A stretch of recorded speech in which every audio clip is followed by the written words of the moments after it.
where we talk to Miss Jasmine and she tells us her tea Yes. for this episode. Get ready for Jasmine's tea. And got a little sound effect. That is so cute. So our tea for this episode is coming from Genesis chapter 7. And it's again about symbolism. So it's kind of part 2 to symbolism last episode.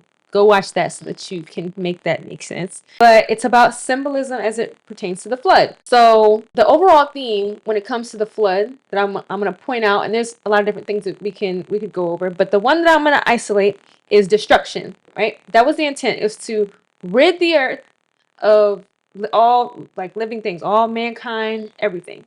And if you go through Genesis chapter 7, verses 17 through 24, you see that highlighted very specifically. So I'm going to go through fairly quickly just to highlight those things, and then we'll get into it. So Genesis chapter 7, verses 17 through 24. The flood continued 40 days on the earth. The waters increased and bore up the ark, and it rose high above the earth. The waters prevailed and increased greatly on the earth, and the ark floated on the face of the waters. And the waters prevailed so mightily on the earth that all the high mountains under the whole heavens were covered. The waters prevailed above the mountains, covering them 15 cubits deep. And all flesh died that moved on earth, birds, livestock, beasts, all swarming creatures that swarm on the earth, and all mankind. Everything on the dry land in whose nostrils was the breath of life died. He blotted out every living thing that was on the ground, man and animals and creeping things and birds of the heavens. They were blotted out from the earth. Only Noah was left, and those who were with him in the ark. And the waters prevailed on earth for 150 days. So destruction, right? And it sounds so negative. It sounds like such a bad thing.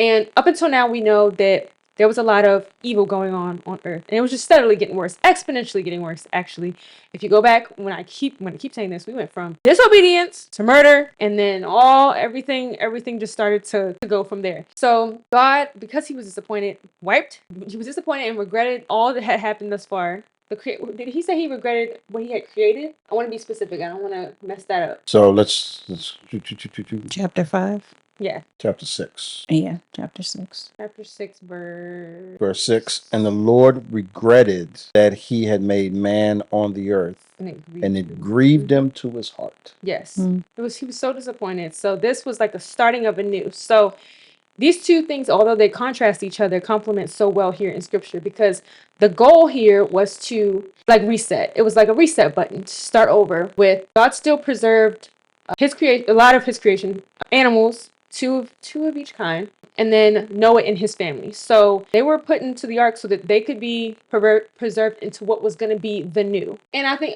it's called juxtaposition. Where you have two things that are opposite, and they're put in the same scenario.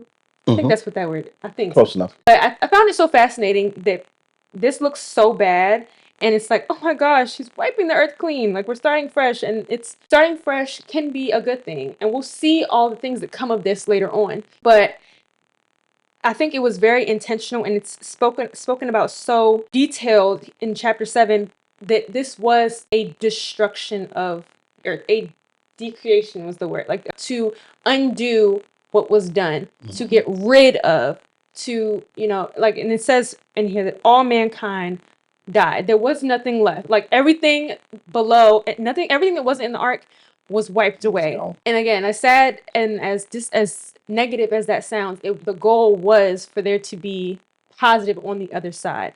And I believe that was the Lord's intent. Although I can see how maybe someone who's like not a believer or not in scripture can be like, this is horrible. Who would do this? Why would the Lord do this? Especially after he specifically put these things on the earth and did all, like, he knew what was going to happen from the very beginning. So why?